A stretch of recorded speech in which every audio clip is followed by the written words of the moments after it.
Le DAF Fresh Morning, c'est 104.5 tonnes de bonne humeur. Tous les matins sur Urban FM. Vous êtes sur les 104.5 Urban FM, la station urbaine, et vous écoutez le DAF Fresh Morning. On reçoit Madame Nadia Soumouk, elle est chef de division PNPE, programme Pôle national de promotion de l'emploi, et Monsieur Ella Ondon Hendrix, il est entrepreneur, il fait partie du projet Un taxi, un emploi, un avenir. Madame Assoumou, bonjour. Bonjour. Merci d'avoir accepté notre invitation. Le PNPE, Henri, tu connais?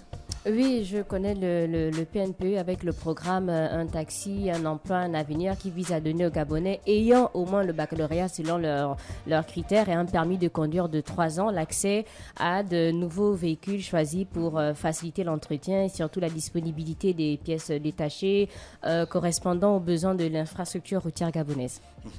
Alors le PNPE, on appelle ça comme un transfuge de l'ONE. Le PNPE, en fait, c'est la nouvelle appellation de l'Office national de l'emploi depuis la loi 010 du 5 août 2022. Donc, il y a eu une réforme de l'Office national de l'emploi et donc l'Office national de l'emploi est devenu le pôle national de promotion de l'emploi, ce qui permet au pôle national de promotion de l'emploi, en fait, de couvrir tous les axes d'insertion professionnels, y compris l'auto-emploi. D'accord. Ce que l'Office national de l'emploi ne faisait pas. Notre loi, la loi de l'Office national de l'emploi ne permettait pas de faire de l'auto-emploi. Aujourd'hui, maintenant, on peut couvrir tous les axes d'insertion professionnelle. Qu'est-ce que vous entendez par l'auto-emploi? Genre les entrepreneurs? Les entrepreneurs, donc les personnes voulant se lancer à leur propre compte, ne voulant pas être salariés, voulant vraiment mener une activité génératrice de revenus. Mais comment le PNPE peut les aider? L'entrepreneuriat, c'est un truc personnel. Tu décides de ça au quartier. Tu as ta grande sœur qui te donne un petit pognon et puis tu te lances. Oui, donc à cet effet, l'Office national de l'emploi a créé la maison de l'auto-entrepreneur. C'est l'incubateur national qui se trouve au niveau de Agondje, première cité, et qui a pour mission d'aider justement tous ces entrepreneurs à se mettre à leur propre. Est-ce que c'est dans cette optique que vous avez lancé le projet Un taxi, un emploi, un avenir?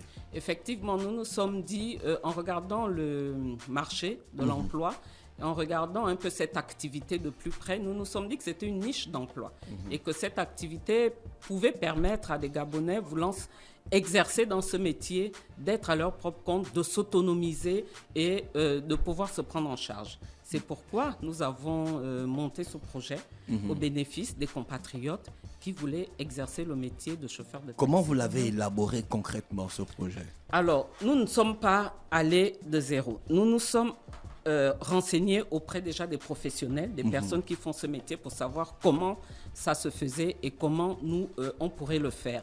Nous nous sommes rendus compte qu'il y a beaucoup de jeunes, enfin, on ne va même pas dire jeunes, des compatriotes qui voulaient le faire, mais qui n'avaient pas la possibilité de contracter un crédit auprès des établissements financiers. Donc, nous nous sommes dit que nous allons nous porter garant. Et comme nous avons logé notre fonds de garantie justement auprès d'une microfinance de la place qui est Épargne Développement du Gabon, je vais la citer, EDG. Tout à fait, oui. Donc auprès de EDG, nous nous sommes tournés vers notre partenaire financier pour lui dire nous avons notre fonds de garantie, voilà le projet que nous voulons mener pour nos compatriotes.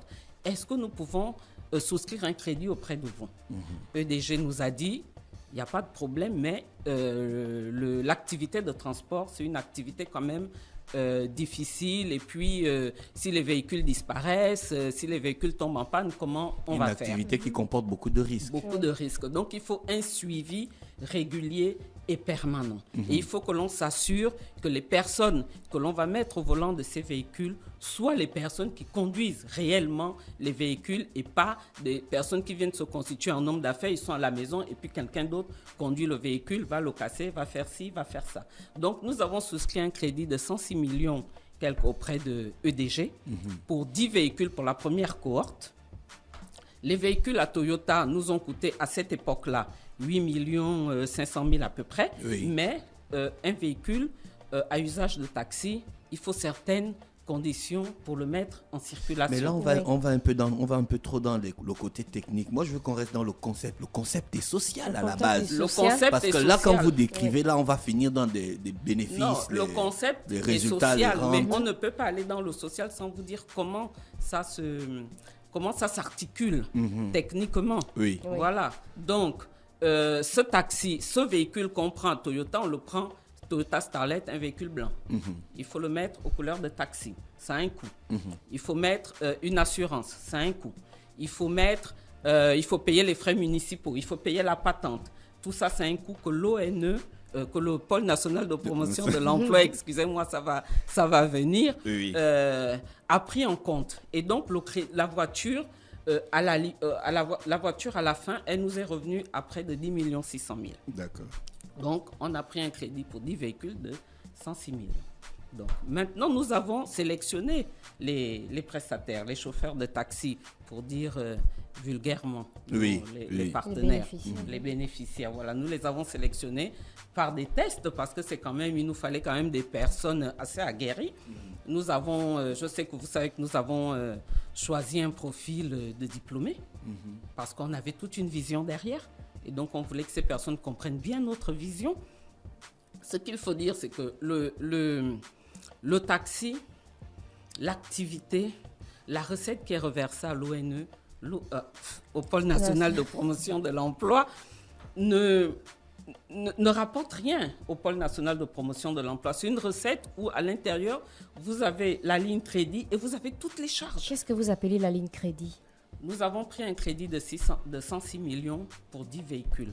Un véhicule par jour, le crédit, c'est 11 965 000 pour la première cohorte. Parce que là, ils étaient 10. Le deuxième groupe, ils étaient 11. Ils sont 11. Donc, c'est 11 000 par jour que l'on enlève dans les 23 000 par jour. Ça, c'est le crédit que l'on rembourse. La mensualité de ce crédit est à 311 000 par véhicule. Donc, vous multipliez par 10 véhicules tous les mois. C'est la mensualité qui doit être versée à la banque, qui doit être remboursée à la banque. Une fois que vous enlevez ça, il y a toutes les charges. Un taxi, il faut faire 2 visites techniques par an. En fait, si je comprends bien, le bénéficiaire ne conduit que le taxi. Il conduit le taxi. Il ne paye pas les charges d'entretien. Rien. Juste, il paye faut le le carburant. dire, il paye le carburant. Il paye le carburant. Il paye le carburant dans les 23 000 qu'il donne par jour? Non. Hors 23 000. Il paye le carburant hors 23 000. Toutes les autres charges sont à la charge du projet. Du projet. Donc, des 20 sont impactés dans les 23 000. Mais donc, pour aller un peu plus vite, vous avez quand même écouté un peu tout ce que les jeunes qui ne sont pas d'accord dans la situation aujourd'hui disent. Est-ce que vous avez écouté clairement, posément, à tête reposée? Nous avons écouté clairement et à tête reposée. C'est pourquoi nous aurons tout à l'heure le témoignage de quelqu'un, justement. Vous allez le présenter tout à l'heure, qui pourra vous en dire plus c'est comment l'activité, quand on est au volant de ce véhicule, s'articule au fur et à mesure. Au fur et à mesure. Parce que dans les 23 000, une fois qu'on a enlevé le crédit, on a une supervision. Le superviseur, c'est à la charge du crédit. C'est à la charge de la recette journalière. Le superviseur, vous avez les visites techniques. Vous avez les visites médicales. Vous avez l'assurance. Vous avez les pannes. Vous avez un chauffeur peut tomber malade. Donc, on a provisionné la perte de recettes. Oui. Un chauffeur peut tomber malade. Un chauffeur qui est malade, c'est un véhicule qui est mobilisé. C'est un véhicule qui ne produit pas. Mais pourquoi vous ne permettez pas aux chauffeurs de travailler à 2 sur un même véhicule? Ça, c'est aussi une condition que nous a posée un peu notre établissement financier. Vous savez qu'aujourd'hui, les propriétaires qui ont 2 chauffeurs sur un véhicule, le deuxième chauffeur, c'est ce qu'on appelle l'américain. Et souvent, le propriétaire ne sait même pas qui c'est. C'est la vérité. Hendrix vous le dira. Deux fois, le propriétaire ne sait pas qui c'est. Cet américain, on va l'appeler comme ça, va prendre le véhicule, va partir, va casser le véhicule. Qu'est-ce qu'on fait? Qui est responsable? Répondez-moi. Mais c'est le Pôle national de promotion de l'emploi. Ah, qui ne connaît pas la personne qui allait casser le véhicule. Oui, mais ça, c'est dans le cas où il Voilà. ne... Non, c'est pas... Quand on ne connaît pas. Non, vu quand que on vous pose imposer ça à un chauffeur. Vous savez, 2 personnes sur un véhicule, ça entraîne l'usure plus rapide du véhicule. Nous avons, monsieur Dafresh, je vais t'appeler Dafresh, permets que je t'appelle Dafresh, tu as un véhicule. 2 personnes ou 3 personnes sur un véhicule.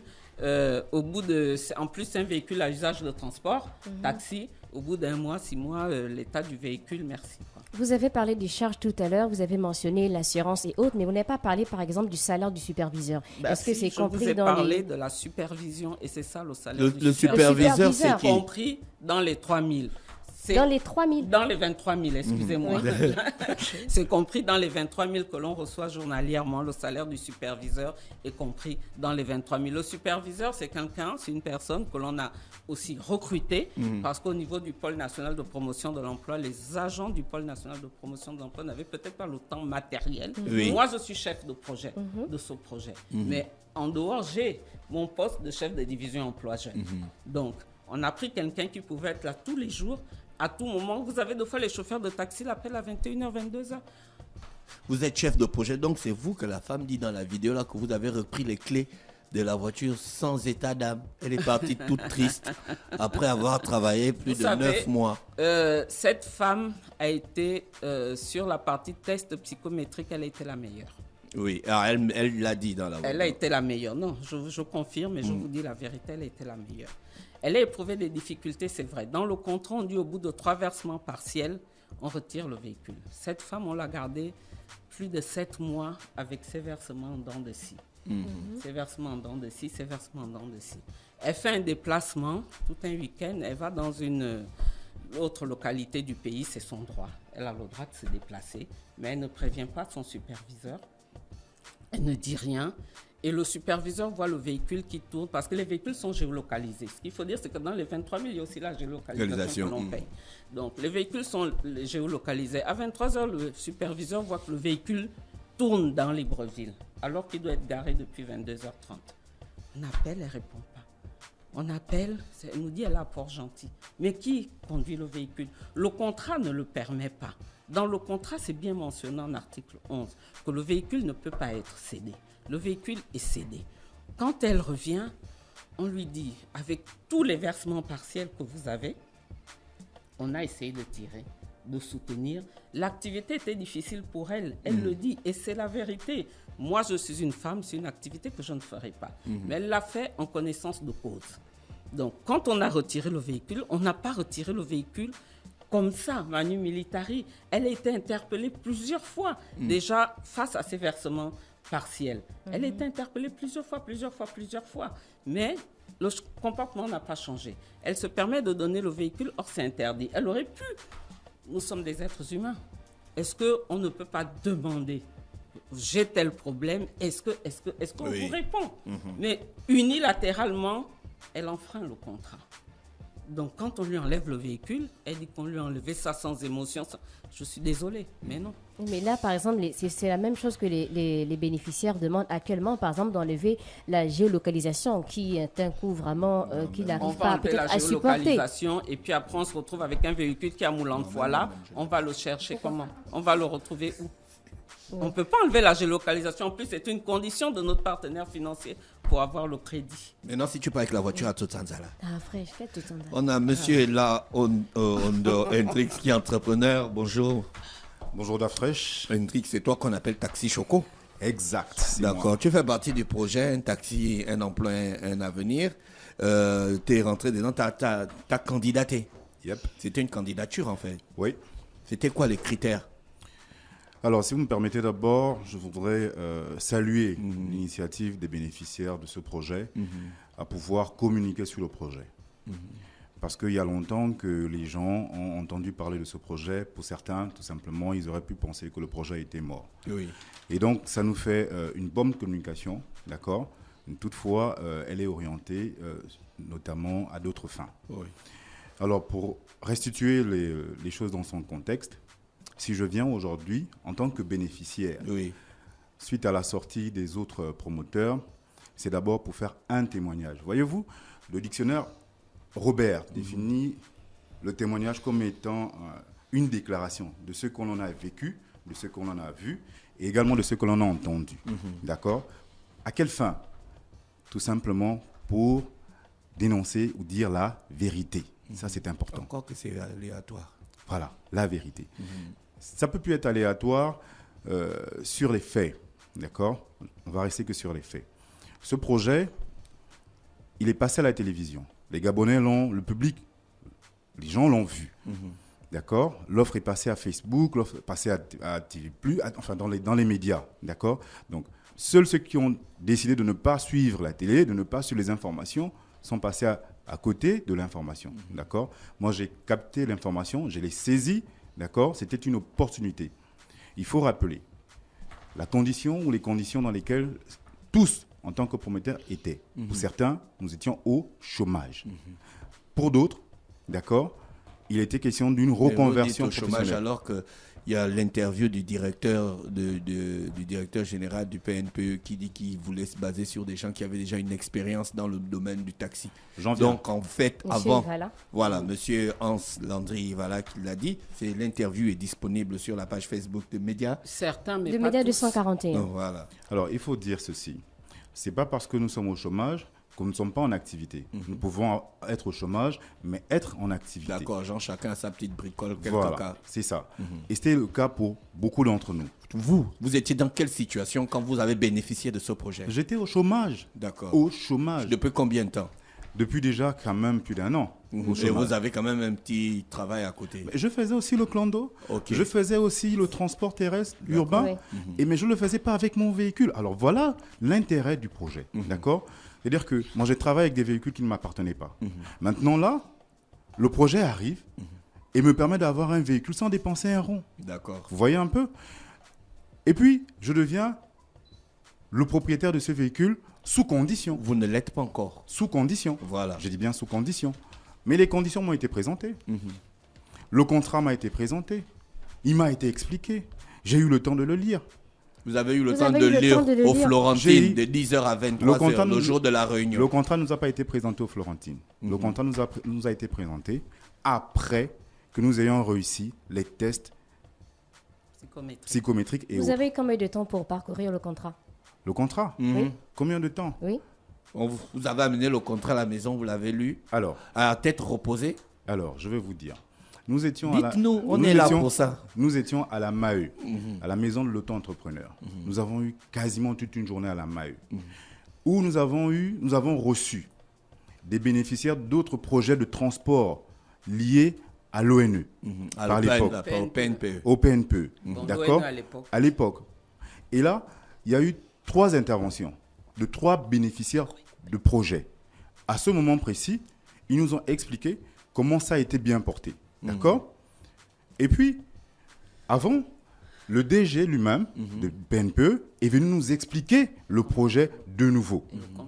Et le compte d'exploitation. C'est-à-dire que le modèle économique sur quoi a été basé le projet. Nous, on a bien suivi les propos du directeur général du PNPE et de Madame Nadia Assoumou. D'abord, ça passe un peu sur toutes les plateformes. Nous, ce qu'on veut comprendre, c'est pourquoi vous vous désolidarisez des autres bénéficiaires. Alors, vous voulez, gens, être... Je vais vous répondre simplement. Vous voyez, ce matin, j'étais au volant de mon taxi avec des abonnés dans mon véhicule. Et j'écoutais votre radio. Et j'écoutais une chronique. C'est possible avec Luc Ondias. Exact. Il était 6h30. 6h30. Et j'ai beaucoup relevé 2 expressions intéressantes sur la motivation de mon travail. C'est l'enthousiasme. Voyez-vous, je ne sais pas pourquoi cette émission m'est tombée avant d'arriver à la radio. Mais je suis sûr d'une chose, c'est qu'il faut être dans les conditions pour pouvoir travailler et aboutir à la vision, à ce qu'on recherche. Vous pensez que les autres, ils ne veulent pas travailler? Je vais vous dire. S'ils voulaient travailler, ils auraient travaillé. Donc, dans tous les 21, là, il n'y a que vous qui voulez travailler. Je vous démontre. Vous ne donnez pas la même somme? Je peux vous démontrer par ce que je fais. Et puis après, à chacun de pouvoir voir si véritablement ça conduit au véritable travail. D'accord? Vous voyez, un taximan, l'entrepreneur taxi que je suis, se réveille à 5 heures. D'accord? Parce que tout simplement, le contrat m'autorise de commencer mon travail à partir de 5h00. Mais je vous dis, à partir de 5h00, il y a déjà la demande. Il y a des clients dehors. D'accord? Avant 10h. Sans compter que vous avez les abonnés. Attends, voilà. Avant 10h, j'ai déjà fait la recette. Oui. D'accord? Dites-moi, si je fais la recette avant 10h, qu'est-ce qui m'empêche de prendre cet argent, de le mettre de côté, afin que les autres jours davantage, les 23 000 soient sécurisés. Ne quittez pas. Madame Massoumou, est-ce que moi je suis d'accord avec tout ce que vous dites au PNPE là-bas? J'ai l'impression. Oui, je comprends parce que j'ai analysé la situation sur tous les angles. Ce que je comprends parce que vous ne comprenez pas le côté humain qu'il réclame. Non, nous on accepte qu'on a signé un contrat, on accepte que vous avez des obligations envers un établissement financier. Mais est-ce que, vu la situation actuelle, on ne peut pas faire des efforts humains? Je pense qu'il s'adresse plus au côté humain qu'au côté mathématique, financier, technique, parce que... Non, oui, on sait très bien, ils nous ont traités d'esclavagistes. Voilà, donc ça veut dire que... Il n'y a pas de souci. Nous ne sommes pas des esclavagistes, mais je vous disais tout à l'heure, quand on veut quelque chose, est-ce qu'on ne peut pas venir et demander, et on s'assoit, et on discute? Est-ce que vous n'avez pas une réunion avec les bénéficiaires? Pas sur ce sujet-là. Pas sur ce sujet-là. La dernière réunion que nous avons eue avec les bénéficiaires, c'était pour nous présenter le bureau de leur nouveau collectif. Oui, d'accord. Le nouveau bureau du collectif, de leur collectif. Donc, nous avons travaillé, ils nous ont présenté le nouveau bureau, ils nous ont encore demandé des explications sur le compte d'exploitation que nous avons donné, et puis on s'est séparés et ils ont fait leur sortie médiatique. C'est leur droit. Déjà, je voudrais corriger quelque chose, monsieur Dafresh. Ton petit frère, parce que je ne sais pas si tu es partagé entre Dafresh, Didier et tout. Et puis, nous, tout notre droit, donc c'est un peu compliqué. Donc, je voudrais quand même corriger quelque chose. Au Florentine, ce n'était pas de 10h à minuit. Déjà, c'était un dimanche, donc il faut qu'on arrête ça. C'était de 15h à 23h, je suis bien d'accord, c'était tard, mais justement, parce qu'il fallait discuter, il fallait négocier. C'était une négociation. Nous sommes allés en leur disant, ça fait 6 mois que nous exploitons l'activité. On a constaté un bug sur le compte d'exploitation. On a constaté un souci. Il y a des rubriques qui étaient vraiment très minimisées, oui, comme la provision pour panne. Parce qu'on commence l'activité, au bout de 3 mois, on se rend compte qu'il faut changer les plaquettes de frein. Mais la provision que l'on avait mis pour ça, elle était trop basse. Mais donc vous vous êtes trompé dans vos calculs. C'est de votre responsabilité. Mais c'est pourquoi nous n'avons pas fait ce changement unilatéral. Nous nous sommes assis au Florentine, nous avons expliqué le problème, on leur a dit, pour régler ce problème, tout en maintenant le salaire qui était là, il faut le préciser, de 100 000, il va falloir qu'on augmente la recette. La seule chose que nous, PNP, nous voyons, c'est d'augmenter la recette, de la passer de 22 000 à 27 000. Mais vous avez aussi diminué le salaire de manière unilatérale. Ah non.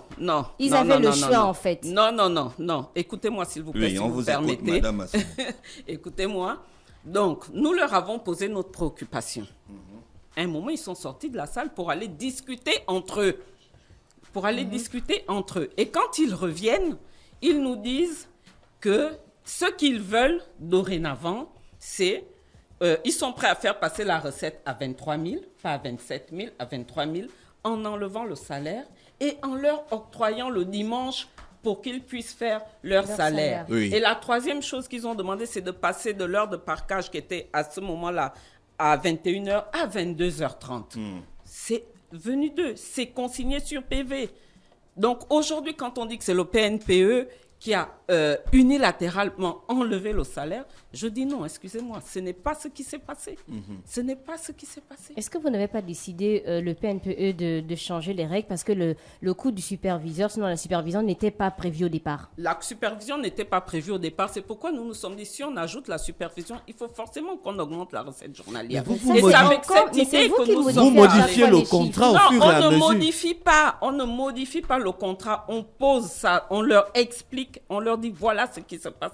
Que faisons-nous? Nous sommes des partenaires. Nous n'avons rien imposé. Ils nous ont dit, OK, on va ajouter le superviseur, mais nous, on ne va pas à 27 000, on va à 23 000 et on perd le salaire. Vous nous donnez la journée du dimanche parce que le dimanche, c'était leur jour de repos. Vous nous donnez la journée du dimanche pour faire notre propre salaire. Et vous nous permettez d'aller jusqu'à 22h30, de lundi à samedi. Voilà. Mais madame Massoumou, maintenant que la situation est comme ça, on ne va pas revenir derrière. Qu'est-ce que vous allez faire? Vous allez essayer d'arranger les choses, de faire un peu preuve d'humanisme? Bah, je ne sais pas ce que vous entendez par faire preuve d'humanisme, mais ce qui est sûr, c'est qu'il faut que ce projet, nous avons 4 ans pour rembourser le crédit qui a été contracté au niveau de la banque. Il faut que nous remboursions ce crédit. Aujourd'hui, ils veulent que l'on rembourse le crédit parce qu'ils veulent descendre à 5 000 au lieu de 11 000 pour le crédit et réduire la période. Donc, au lieu d'aller sur 4 ans, d'aller sur 2 ou 3 ans. Vous connaissez une banque qui fait ça? Dites-moi. Je diminue ma mensualité, mais je réduis aussi la période. Est-ce que c'est logique? Est-ce que c'est logique? Mais le directeur, à sa sortie, il a dit aussi qu'après les 4 ans, normalement, le véhicule est censé revenir aux bénéficiaires. C'est de la location-vente. D'accord, ça fait 4 ans. Mais quand vous ajoutez encore 2 ans et vous dites que vous baissez à moitié les tarifs... Non, c'est pas nous, c'est eux. Ah, ça, c'est eux qui ont dit ça. C'est eux qui disent. Les 2 ans, c'est pourquoi? Les 2 ans, c'est un accompagnement supplémentaire. Il n'y a plus de crédit, il n'y a plus rien. C'est un accompagnement supplémentaire pour leur permettre d'acquérir un deuxième véhicule qui est à eux directement. Ah, s'ils veulent. S'ils veulent. Et ensuite, ils vont créer de l'emploi parce qu'ils ne peuvent pas conduire de véhicule. Ils vont prendre un chauffeur à qui ils donneront le premier véhicule qui serait déjà un peu amorti. Et eux-mêmes, ils seront au volant du deuxième véhicule. Est-ce que pour ces 2 ans, ils fixent encore le salaire? Pardon? Est-ce que pour ces 2 ans, il n'y a plus de recettes aussi? Non, il n'y a plus de recettes. Taxi Choco, Il n'y a plus de recettes. toi, tu te sens bien dans le projet? Mais le Taxi Choco est à l'aise. D'accord. Le Taxi Choco est serein. Vous voyez pourquoi il est serein, pourquoi il est à l'aise? Parce qu'il travaille véritablement, parce qu'il est responsable. Alors, je vais vous dire une chose qui est importante, que vous puissiez retenir, parce que la convocation du PNPE aux Florentines n'a pas été que du simple fait du PNPE. Nous, en tant que promoteurs, on se doit d'évaluer également le projet. Parce que nous avons également demandé à quel niveau on pouvait se rencontrer pour discuter des clauses du contrat.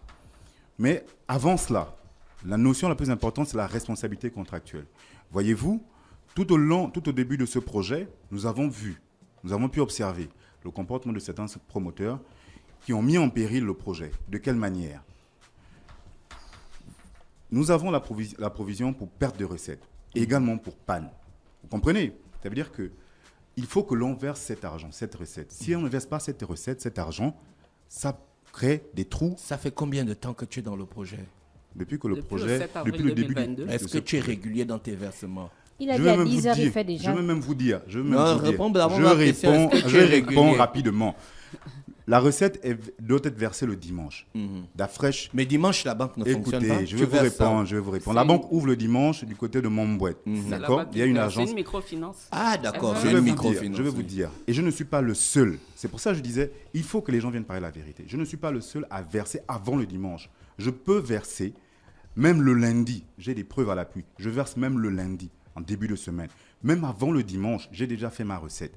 La semaine dernière, j'ai fait ma recette. Le mardi ou le mercredi, j'ai fait mon versement. Ce qui fait que le reste de la semaine, le pognon que je travaille, il est à moi. Voilà la vérité. Vous me dites que ce n'est pas un projet social, mais dites-moi. Non, moi, je ne vous ai pas dit ça. Non, je ne parle pas de vous.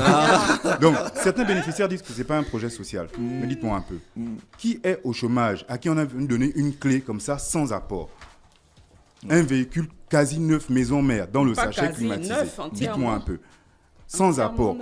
Nous avons participé à plusieurs projets. Quel est ton circuit journalier? Tu vas partout dans la ville ou bien tu as des points, tu as des endroits où tu ne vas pas? Le Taxi Choco a des stratégies qu'il ne peut dévoiler là maintenant. Mais comment ça? On veut Maintenant, savoir. je peux vous voilà, dire tu as vu? C'est à cause je de ça. je vais vous dire. Le Taxi Choco répond aux demandes du marché. D'accord? Vous avez les clients à la demande, à la levée, vous sortez le matin, vous trouvez des gens debout, ils pointent du doigt pour arrêter le taxi. D'accord? Ça peut vous assurer directement de l'argent frais cash. D'accord. Mais moi, je me fais mon propre salaire chaque fin du mois en ayant des abonnés. Voyez-vous? Est-ce que le taxi Choco s'arrête quand on tend le doigt? Évidemment. Même des fois quand on ne tend pas le doigt. Vous acceptez quel minimum? 100 francs? Mais le taxi a toujours été à partir de 100 francs. Je vous dis, et à 10 heures, je mets quiconque au défi. Je mets quiconque au défi. Un taxi climatisé, neuf. D'Afresh. Je mets quiconque au défi de se lever un matin, de venir dire ici que le Taxi Choco ne l'a même pas transporté gratuitement. Je l'ai fait. Et je vais vous dire, pour tous ceux qui se déplacent des charbonnages le matin à 5h ou à 6h pour entrer dans la Kanda, moi je m'arrête là où Longori. prends les gens. Taxi Je m'arrête là Choco. et je les prends gratuitement. Je le dis devant la radio. Il y a des gens qui écoutent, ils le savent, ils me connaissent. Je prends les gens gratuitement. De Parce temps que ça, en c'est temps, ma pas part. tout le temps. Parce que ça, c'est ma part. Je le faisais même tous les matins. Ça, c'était ma part. D'accord? Parce que je me dis, c'est une grâce que j'ai eue de la part de Dieu au travers de ce projet. Et donc, je le rends, n'est-ce pas, au travers des autres personnes. Donc, taxi chocolat course, c'est combien? Écoutez, vous voyez, avec les autres, La course, avec c'est les combien? autres, j'en viens, avec les On autres, doit transporter les course, c'est enfants. La combien? course, c'est avec combien? les autres promoteurs, nous avons mis en place une stratégie. Non, tu as dit que tu as quelle stratégie? Avec les autres promoteurs, avec les autres bénéficiaires, nous avons mis en place une stratégie. Je vous ai dit que nous avons travaillé en collaboration. D'accord? Malheureusement, cette collaboration a dû s'arrêter. Les courses que nous avons mis en place, d'accord, elles sont de quel ordre? 3 000 francs, 5 000 francs et 10 000. 3 000, c'est une course partagée. Mais le véhicule ne se remplit plus à 4 parce qu'il y a 4 places. D'accord? 3 places. Donc, 3 places, 3 000, vous avez 12 000, vous avez déjà la moitié de la Vous recette. acceptez le client devant. On accepte le client devant, derrière, même à 10 000 à l'heure, le client s'assoit où il veut. Non, non, je pose la question. Je réponds aussi. Non, non. Je réponds aussi. Madame Est-ce Assomo. qu'après les 4 ans, en fait, tu vas toujours te faire accompagner par le PNPE ou bien les Bien, deux tu aura veux- pu tu te vas- tu suffire? vas partir. Je vais aller plus loin. Je vais aller plus loin. Et je vais vous dire, en tant qu'entrepreneur, et ça, je l'ai partagé à tous les autres entrepreneurs. Je leur ai dit, nous avons une chance, mais vraiment une grâce d'avoir le PNPE comme partenaire. Parce que le PNPE étant le garant moral, au travers des autres institutions, nous pouvons bénéficier d'autres projets. Imaginez-vous que par un véhicule, que par le projet PNPE, un emploi, un taxi, un avenir, on arrive à avoir un véhicule que l'on verse combien pour gagner quand. On peut aussi solliciter du PNPE de nous accompagner à l'accès à la propriété pour un loyer dans une maison de la SNI ou je ne sais pas n'importe où et bien d'autres choses. Si le PNPE nous accompagne, ne fût-ce que pour ce projet, vous êtes sûr que le PNPE ne va pas nous accompagner pour d'autres projets? Il nous a déjà dit qu'il est là à notre disposition Après pour 2 tes ans 4 ans, supplémentaires. après tes 4 ans, c'est ce que nous. Après nous mes 4 intéresse. ans. Voilà. Après mes On 4 t'a ans. demandé qu'après tes 4 ans, est-ce que tu continues ou tu Ou tu t'arrêtes? arrêtes? Le PNPE et moi, c'est jusqu'au bout. C'est une histoire d'amour, je vous dis. Non, Non, pas non. le PNPE. Ils seront toujours là. On parle du Ils seront- taxi. on Le parle du taxi. Alors, maintenant, je veux vous dire, je peux vous dévoiler ici la vision du taxi Choco. Voilà, ta propre vision. Voilà. Peut-être tu veux créer aussi un PNPE. Ça, on te voit. N'est-ce pas? N'est-ce pas? Alors, le domaine du transport urbain, le domaine du transport simplement, le transport terrestre, c'est une niche. Oui. C'est vraiment une niche, que ce soit du pognon comme de l'emploi. Il y a un auditeur qui dit ça là. Cette activité rapporte énormément Du d'argent. pognon. Voilà. Et donc, en ce qui me concerne, je n'ai pas l'intention d'avoir une flotte de taxis. J'ai l'intention de diriger même tous les taxis du Gabon. Vous comprenez? Mais de quelle manière? D'une autre manière. Vous voyez, la particularité de ce projet est qu'il a suscité à ceux qui ont des bacs plus, vous imaginez, à venir dans un domaine d'activité, à ne plus regarder seulement que tous les emplois où les gens doivent être fonctionnaires, doivent occuper des bureaux. Non, on doit occuper du terrain. Ce n'est plus le langage qu'on tient derrière les murs pour dire oui, il faut nationaliser le secteur. Non, mais il faut des acteurs. Donc si il je faut que les comprends gens bien, toi s'intéressent. tu es un candidat, un bénéficiaire ambitieux. Mais Très. C'est un bénéficiaire qui a une vision d'Afresh. Oui, d'accord. Vous avez dit que après les 4 ans, les 2 ans ne sont pas obligatoires. Entre-temps, dans le contrat, il est dit dans l'article 2, le présent contrat est conclu pour une durée de 6 ans, donc reparti comme suit. 4 ans pour la période de remboursement et la cession du premier taxi et 2 ans pour le suivi jusqu'à l'acquisition d'un deuxième taxi. C'est comme si c'était obligatoire. Alors que vous avez parlé Madame de 4 Assoumou ans. vous a dit tout à l'heure, le contrat dure 4 ans. Vous avez remboursé, vous avez tout, d'accord? Le PNPE, vous devez quoi encore au PNPE? 6 ans le contrat. Oui, non, pas je vous dis 4 ans. d'abord, le projet, c'est 4 ans, d'accord? Vous finissez avec le crédit. Vous devez quoi encore au PNPE? Je vais vous dire. Alors, c'est important. Les recettes, parce que nous avons dit, j'ai entendu, que le PNPE se fait de l'argent. Attention. Il faut dire une chose. Les 138 000 que nous versons à la banque. À la banque, directement à EDG. À la On ne le verse microfinance pas à la microfinance microfinance. On ne le verse bien pas sûr. au PNPE. On verse tout cet argent que nous produisons directement à EDG dans un compte précis. D'accord. Madame Assoumou, on vous remercie d'avoir accepté notre invitation. Quelque chose à dire pour terminer? Oui, juste dire que le PNPE va continuer dans sa lancée. Aujourd'hui, nous allons lancer prochainement une cohorte dans le Haut-Ogooué avec l'appui de la société Comilogue. Et nous sommes également en train de réfléchir à lancer une 3e cohorte sur Libreville. Nous n'allons pas nous arrêter à tout ce qui se passe en ce moment parce que vous savez, un contrat, j'aime bien parce que Ruth est très sur ce contrat. Un contrat, on peut le rompre. Vous avez un animateur à la radio qui n'est plus content de ce qui se passe. Vous n'allez pas changer vos méthodes de travail pour un animateur. Vous allez dire, tu n'es plus content, tu peux rompre le contrat. Mais comment est-ce que vous-même, vous voyez que vous avez des gens qui se plaignent, qui estiment que le PNPE les tient en esclavage, mais qui restent. Ils veulent renégocier le contrat. Qui restent. Donc, quand on ne se sent plus bien quelque part, on s'en va. On s'en va. Mais nous allons continuer à faire tout ce que nous faisons pour les Gabonais qui sont à la recherche d'un mieux-être, qui veulent vraiment changer leur vie. Nous allons continuer. Merci, Madame Assoumou. C'est moi qui vous remercie. Sur les 104.5 Urban FM, la station urbaine dans Luda Fresh Morning. Le Da Fresh Morning, c'est 104.5 tonnes de bonne humeur. Tous les matins sur Urban FM.